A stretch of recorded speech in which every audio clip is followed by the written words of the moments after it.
Welcome to Working Together, training on the Ontario Human Rights Code and the Accessibility for Ontarians with Disabilities Act. We'll show you how the code applies to people with disabilities and about your organization's duty to accommodate. We'll call the Ontario Human Rights Code the Code, the Accessibility for Ontarians with Disabilities Act, the AODA, and the Integrated Accessibility Standards Regulation, the IASR. They're all laws you must follow. This module describes your organization's rights and responsibilities under the Code and the AODA standards, as well as how they work together. The IASR under the AODA requires training about the code and how it helps people with disabilities. This module provides that training. The code has primacy. This means that Ontario laws, with a few exceptions, have to follow the code. Its goal is to provide for equal rights so as to create a climate of respect where everyone feels part of the community and can contribute fully. The AODA is about identifying, removing, and preventing barriers to inclusion for people with disabilities. Under the AODA, the government is responsible for developing and enforcing accessibility standards that organizations must follow. The AODA states its purpose is to achieve accessibility with respect to goods, services, facilities, accommodation, employment, buildings, structures, and premises by 2025. As part of the AODA, the Government of Ontario is developing, implementing, and enforcing mandatory province-wide accessibility standards in key areas of daily life. The Integrated Accessibility Standards Regulation, or IASR for short, contains 5 accessibility standards: customer service, information and communications, employment, transportation, and the design of public spaces. The code has primacy. It overrides the AODA and other provincial laws when there is a conflict. In fact, the AODA states that if there's a conflict between it and any other act or regulation, the law offering the higher level of accessibility comes first. The Code and the AODA are both provincial laws and both use the same definition of disability. They don't apply to the federal government and federally regulated organizations like banks, airlines, and interprovincial transportation companies. These are covered by the Canadian Human Rights Act. While the Code and the AODA work together, they have some important differences. Under the Code, when a person with a disability needs accommodation, there is a duty to accommodate. This means organizations may need to provide an individualized response to an accommodation request. The Code applies to all Ontario organizations, regardless of type and size. This includes owner-operator organizations without employees. It also covers volunteers and unpaid workers. The AODA sets accessibility standards that organizations must meet. The human rights principles of the code help to inform and guide how AODA standards are to be met. The AODA standards apply to all organizations, public, private, and not-for-profit, with 1 or more employees in Ontario. Requirements depend on an organization's type and size. The AODA standards don't limit or replace the requirements of the code or any other law.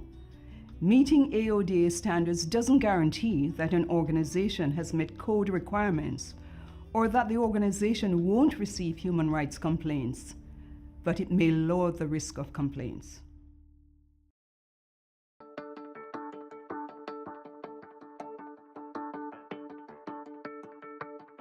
The Code offers protection of rights, equal opportunity, and freedom from discrimination. It applies to jobs, housing, and services, and states that employers, landlords, and service providers must accommodate people with disabilities to the point of undue hardship.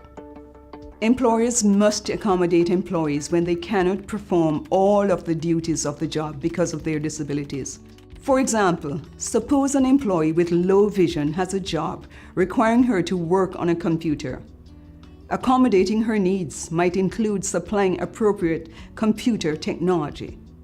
Accommodation means not denying people jobs or services in the first place if they can be accommodated to the point of undue hardship.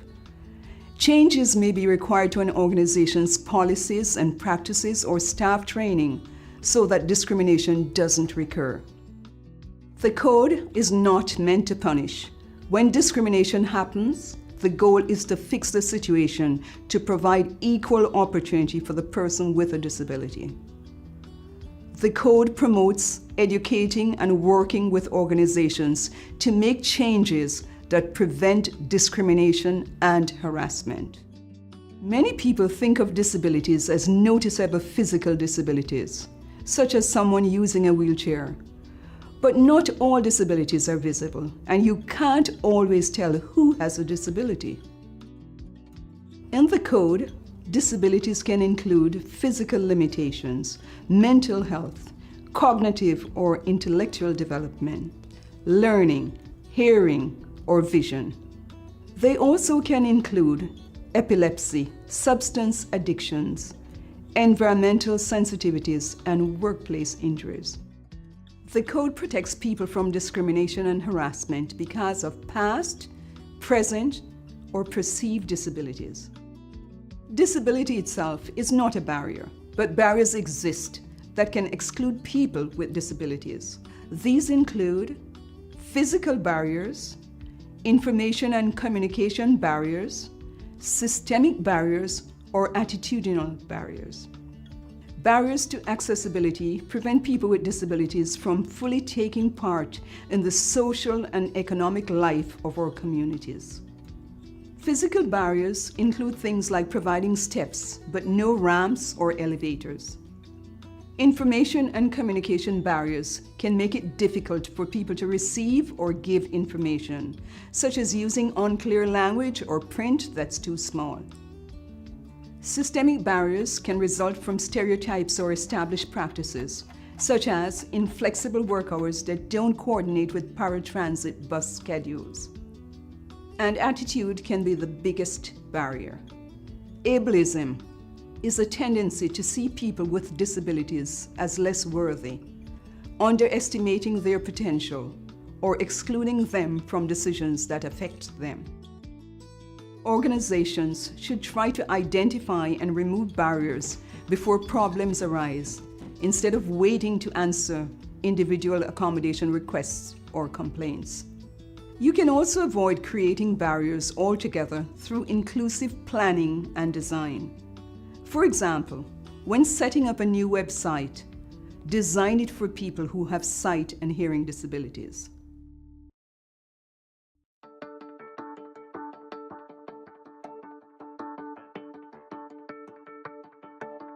Accommodating the individual needs of people with disabilities is a legal duty under the code. This allows people to benefit equally and take part fully in the workplace, housing, and other services.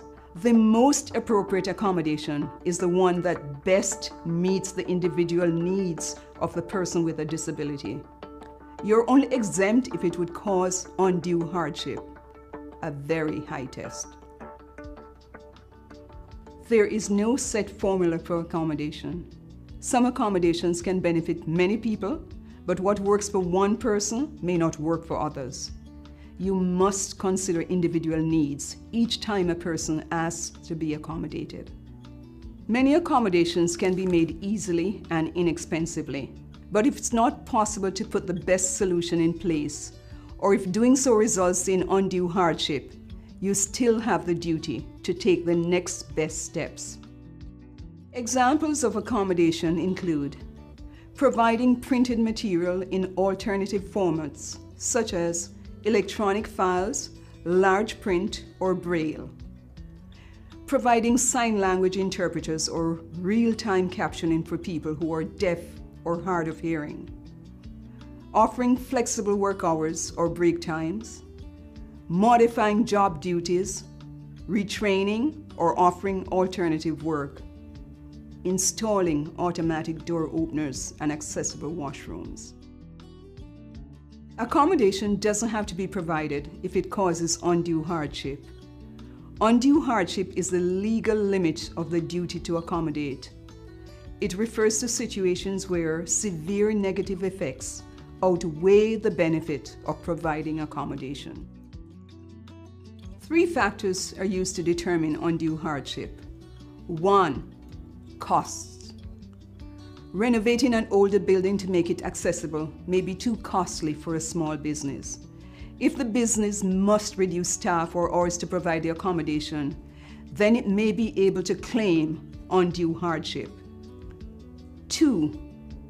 Are there external funding sources, such as grants or tax breaks, to reduce the accommodation costs? And 3. Health and safety considerations. For example, there may be undue hardship if the accommodation violates occupational health and safety regulations. Employers must try to keep all workers safe and still accommodate the needs of the worker with a disability. If a significant risk remains for others, it will be undue hardship. If a significant risk remains only for the worker with a disability, they might have the right to accept the risk. The courts have set a very high standard of proof. You must provide clear evidence if you are claiming undue hardship. Employers have a duty to accommodate the employee as fully and as promptly as possible in his or her job. Modifying job duties might be appropriate in some cases. If accommodation in the original job isn't possible or would cause undue hardship, consider other available jobs or retraining opportunities that could accommodate the employee in another job. You may be held liable if your organization fails to take steps over time to accommodate employee needs. Everyone involved must take part in the accommodation process. Sometimes outside experts can help too. If you need an accommodation, tell your employer, union, landlord, or service provider about any needs related to your disability and your job duties, tenancy, or the services being provided. Provide supporting information about your disability-related needs, including medical or other expert opinions where required. Get involved in seeking accommodation solutions to the best of your ability. An employer, union, landlord, or service provider must accept requests for accommodation in good faith. Act promptly, even if it means creating a temporary solution before a long-term one can be put in place. Ask only for information needed to provide the accommodation. For example, you may need to know that someone with vision loss is unable to read printed material, but not how or why she lost her vision. Actively seek appropriate accommodation solutions and ask for expert help if needed. Cooperate with other parties where necessary.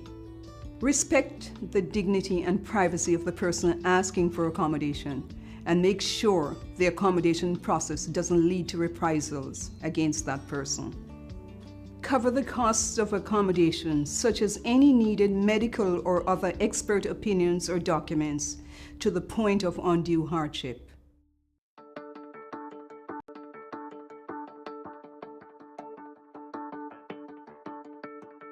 Organizations should follow human rights principles and code obligations when implementing the AODA standards. Keep these points in mind. Don't create new barriers. Don't make changes to facilities, services, goods, technology, or procedures that reinforce or create new barriers. Design inclusively.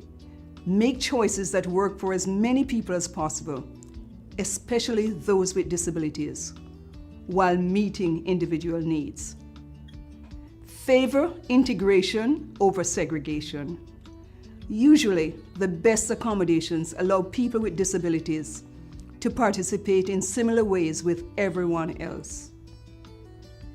Equal outcomes sometimes require different treatment. Different or separate accommodations may be necessary to help people do their jobs or access services. Involve those who need accommodations in exploring solutions. They often know what works best for them. Make sure the process and solutions meet the individual's needs and promote privacy, dignity, and respect. And spread out accessibility costs. People with disabilities should not face extra costs for accommodations they need to do their job or to receive a service. Accessibility should be factored in as part of the overall cost of doing business. The Code and AODA accessibility standards are laws that work together to promote equality and accessibility in Ontario. Under the Code, employers must consider disability-related accommodation requests and provide timely accommodation from recruiting and hiring through to retirement or dismissal. The employment standard of the Integrated Accessibility Standards Regulation builds on these requirements. Organizations must set up processes to address employee accommodation needs at all stages of their employment. Except for small organizations, employers must have a written process to document an employee's accommodation needs in an individual accommodation plan. This important step helps ensure that all the necessary people are involved, the right steps are taken, and the best possible solutions are considered and put in place. The Information and Communication Standard, the Transportation Standard, and the Design of Public Spaces Standard of the IASR also complement the Code's duty to accommodate requirement.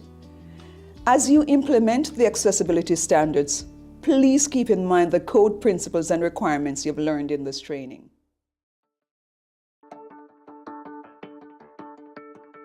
Understanding and applying human rights principles may help avoid potential human rights complaints and litigation. Ontario has 3 organizations in the human rights system: the Ontario Human Rights Commission, the Human Rights Tribunal of Ontario, and the Human Rights Legal Support Centre. The Human Rights Commission provides policies, guidelines, and other information on code grounds, including disability and the duty to accommodate. The Human Rights Tribunal hears discrimination claims, code applications on any code ground. This includes claims from individuals who believe an organization or person has failed to accommodate disability-related needs. The Human Rights Legal Support Centre helps people through the human rights process, such as completing an application or claim to the tribunal. Individuals cannot file accessibility complaints under the AODA, but in cases of non-compliance, the Directorate can enforce standards through mechanisms set under the law. Meanwhile, the Accessibility Directorate works with organizations having trouble meeting the standards in order to bring them into compliance.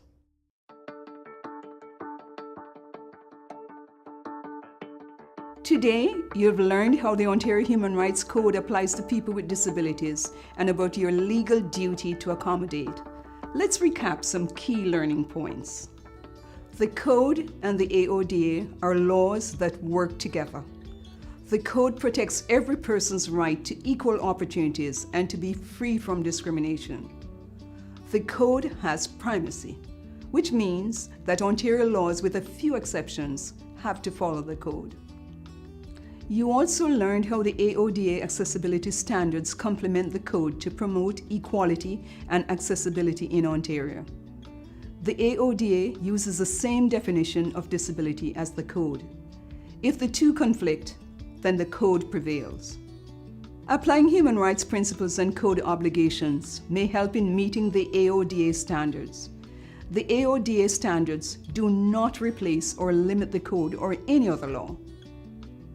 Congratulations, you've met the training requirement on the Code as set under Section 7 of the IASR.